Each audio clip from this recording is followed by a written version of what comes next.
Waarom soen Judas?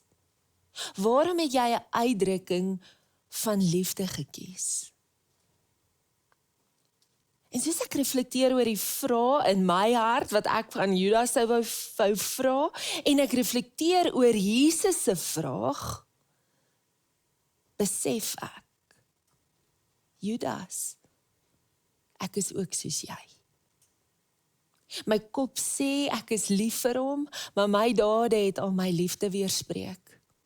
In my hart wil ek hom met alles in my volg, maar ek leef met komplekse emosies, begeertes en vrese wat tot my eie verraad in Jesus se leiding bydra. En ek's genooi om my eie lewe te ondersoek, my kwesbaarheid, my keuses, morele keuses en die dinamiese wisselwerking tussen genade en my gebrokenheid.